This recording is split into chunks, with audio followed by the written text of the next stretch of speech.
한 해를 마무리하고 새해를 맞이하는 송구영신 예배 2022년 마지막 날인데 오늘 함께 나누려고 하는 이 말씀, 우리가 읽었던 이 본문의 말씀은 비유의 말씀입니다. 보통 이 비유의 말씀을 열매 없는 무화과 나무의 비유라고 명명합니다. 이 짧은 비유인데요, 이 비유의 핵심적인 내용은 이렇습니다.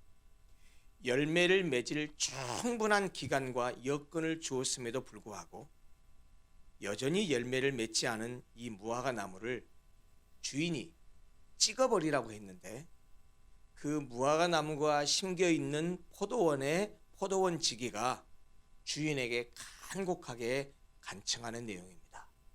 금년만 더 참으소서, 금년만 더, 한 해만 더 기다려 주십시오라고 포도원지기가 금년만 더 기회를 달라고 부탁합니다. 그러자 그 주인이 포도원지기에게 1년 동안의 유예 기간을 주었다라는 내용입니다. 사실은 1년 동안의 유예 기간을 주었다라는 명시적인 말은 오늘 본문에 안 나와요. 이 본문의 비유는 아주 열린 상태에서 끝나버립니다. 그런데 문역으로 봐서 이 포도원지기의 간청이 대로 주인이여 금년만 참으소서 라고 했을 때 그 요청을 주인이 받아들여진 것으로 문맥상 그렇게 이해가 됩니다. 그런데 말이죠, 이 비유를 자세히 들여다보면 한 가지 이상한 점이 있습니다. 비유는 다 무엇을 상징하고 가리키는 게 있잖아요. 근데 이 비유를 보면 포도원지기라는 말이 나오는데, 여러분, 포도원이면 뭘 심는 데입니까? 포도를 심는 데죠. 그런데 여기에 심긴 나무가 무슨 나무죠? 무화과 나무예요. 포도원에다가 포도를 심은 게 아니고 무화과 나무를 심었다고 이야기합니다. 근데 사실 이 무화과 나무는요, 이스라엘의 그 풍토의 그 환경에서는 보통 길가나 버려진 땅에 심는 나무이지 포도원 같은 좋은 땅에 심는 나무는 아닙니다. 게다가 이 무화과 나무는요, 포도나무에 비해서 이 뿌리도 넓게 퍼지기 때문에 면적으로 따지면 5배 내지 7배의 땅이 필요해요. 따라서 그럼에도 불구하고 이 지금 포도원에다가 무화과 나무를 심었다라고 하는 말은 매우 이례적인 얘기고 특별한 일입니다. 본문의 비유에서 아무런 설명을 하고 있지 않지만 이 주인이 포도원 안에다가 무화과 나무를 심었다라는 얘기는 그 무화과 나무에게 상당한 기대를 걸었다는 얘기예요. 아마도 포도원에 이 무화과 나무를 심은 이 주인은 우리가 짐작을 해도 무화과 나무가 좋은 열매를 많이 맺기를 매우 기대하고 바랬다라는 사실을 미루어 짐작할 수 있다라는 말입니다. 실제로 오늘 본문을 우리가 읽었지만 본문을 보면 포도원 주인은 계속해서 무화과 나무로부터 열매를 구하기를 바랬습니다. 주인이 그 무화과 나무를 생각지 않다가 심어놓고 가만히 있다가 갑작스럽게 와서 무화과 열매를 구하는 것이 아니라 그 나무가 열매가 맺힐 무렵부터 계속해서 무화과 열매를 기대하고 요청했던 것 같아요. 7절 한번 봐보세요. 뭐라고 얘기했나? 7절 한번 보십시오. 내가 3년을 와서 이 무화과 나무에서 열매를 구하되 라고 말하잖아요. 3년을 왔다라는 말은 무슨 말이에요? 무화과 나무 심고 3, 4년이 지난 다음에 유실수가 이제 무화과 나무 열릴 때쯤 돼서 그 해도 오고 다음 해도 가고 3년째 갔던 거예요. 그런데 뭐예요? 계속 열매를 얻기를 구했지만 열매를 얻지 못한 겁니다. 무화과를 얻지 못한 겁니다. 주인이 내린 결론이 무엇입니까? 열매를 구하되 얻지 못하니 어떻게 하라고요? 찍어버리라. 어찌 땅만 버리느냐. 여러분, 3년 내내 무화과를 내지 못한 것은 땅만 버리는 것이니까 이제 무화과 나무 잘라내버리라는 것이죠. 여러분, 여러분이 이 농장의 주인이라면 이 주인의 이 말을 공감이 되지 않습니까? 이때 포도원지기가 등장합니다. 포도원지기가 주인에게 간곡하게 호소합니다. 주인이여, 금년에도 그대로 두십시오. 금년에도 그대로 두소서라고 말합니다. 그러면서 이렇게 말합니다. 누가요?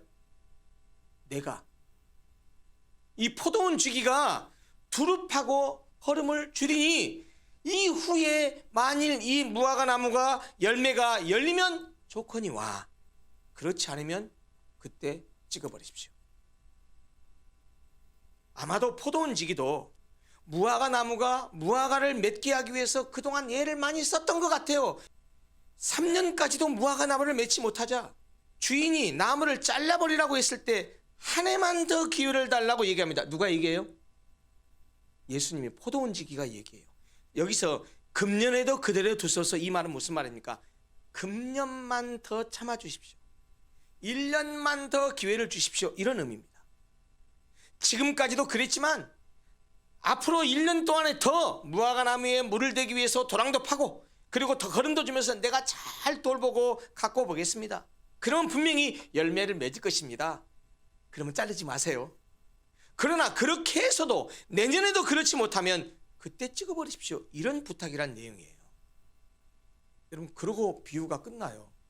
이 본문도 비유이기 때문에 무엇을 상징하는 것이 있고 무엇을 의미하는 것이 있습니다. 그게 뭐냐면 죄를 회개하지 않는 자에게만은 멸망에 대한 경고의 말씀에 이어지는 말씀이기 때문에 본문도 회개와 심판에 관한 말씀이다라는 말입니다.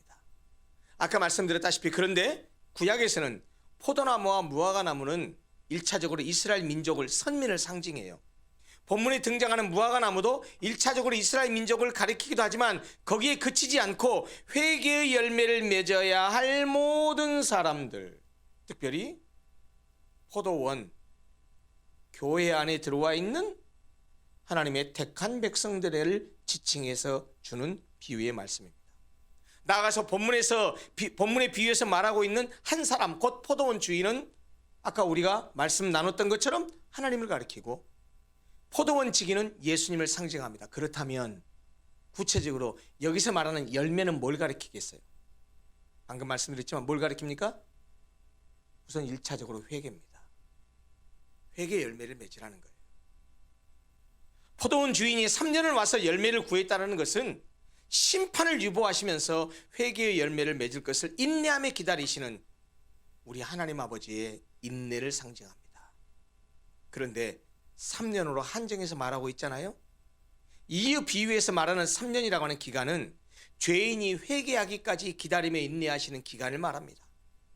그러므로 이것은 회개할 시간이 무제한으로 주어지는 것이 아니라 우리는 알 수 없지만 분명히 한정되어 있다는 사실을 암시하기도 합니다. 그리고 3년을 와서 구했지만 열매를 얻지 못한 무화과 나무를 찍어버리라고 한 것은 더 이상 회복이 없는 완전한 제거, 영원한 멸망을 의미합니다. 찍어버리라는 말은 기회의 상실을 의미합니다. 회개할 기회가 완전히 상실된 상태를, 그 나무를 잘라버리는 것으로 지금 비유하고 있다라는 말입니다.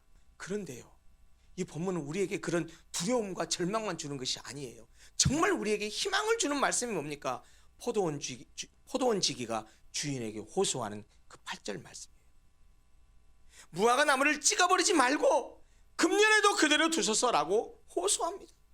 그리고 이 포도원 지기가 뭐라 하면 내가 두릅하고 거름을 주겠다고 말합니다. 포도원 지기가 열매 맺지 못한 무화과 나무에서 열매를 맺히게 하기 위해서 끝까지 노력하겠다는 다짐입니다. 앞에서 말씀드린 대로 이 포도원 지기는 하나님의 백성들이 하나님의 백성답게 진정한 의의 열매를 맺게 하기 위해서 노력하시는 예수 그리스도를 상징한다는 말이에요. 그리고 본문의 비유는 하나님의 심판이 바로 그 예수 그리스도의 중재로 말미암아서 유보되고 있다는 사실을 우리에게 보여주고 있어요. 이 포도원 지기의 노력, 두 가지 단어로 묘사되고 있죠. 두릅하고 거름을 줄이니 라는 이 동사로 표현되고 있어요. 두릅한다, 거름을 준다라는 말로 묘사되고 있는데 다른 뜻이 아닙니다. 같은 겁니다. 이 두릅한다라는 말은 무슨 말이냐면 그 무화과 나무 주변을 이 물을 주기 위해서 도랑을 판다는 얘기예요. 결국 이 포도원 지기가 무화과 나무로 하여금 열매를 맺게 하기 위해서 한 노력은 뭡니까? 거름을 주겠다는 거예요. 하나님의 백성들로 하여금 하나님 백성다운 의의 열매를 맺게 하기 위해서 말씀으로 그들을 가르치고 보혜사 성령을 통해서 은혜를 주시는 예수 그리스도의 모습을 상징하는 것입니다. 이렇게 포도원지기의 중재로 말미암아 무화과 나무가 찍혀 버림을 당하는 것이 1년 더 유보되었습니다. 본문의 비유는 아까 말씀드린 대로 하나님의 은혜와 사랑을 입고도 그에 합당한 열매를 맺지 못한 사람들에게 회개를 촉구하기 위해서 주신 것입니다. 이 비유에서 주인은 하나님을 상징하고 포도원 주인은 예수님을 상징하고 무화과 나무는 바로 우리들 하나님의 백성을 상징합니다. 먼저 본문의 비유를 통해서 우리가 깨닫고 두려워해야 할 것이 있습니다. 아까 말씀드린 대로 하나님은 우리에게 베푸신 은혜에 상당한 열매를 찾으신다는 것. 그럼에도 불구하고 예수 믿는 사람들 가운데는 내 열매를 맺지 않으면 하나님 나를 심판하실 거야, 이런 두려움은 없고 그저 하나님이 주신 은혜와 복에 만족하기만 하고 은혜와 복을 받은 성도로서 무엇을 어떻게 해야 하는지에 대해서는 아무런 관심이 없이 살아가는 그리스도인들이 적지 않습니다. 나는 예수 믿으면서 얼마나 큰 복을 받았는가, 그 받은 복에 상응하는 열매를 내가 맺고 있는가 하는 것을 우리에게 물을 줄 알아야 되지 않겠습니까? 저는 오늘 본문의 비유를 통해서 여러분들에게 회개하라는 메시지를 전하려는 것이 아닙니다.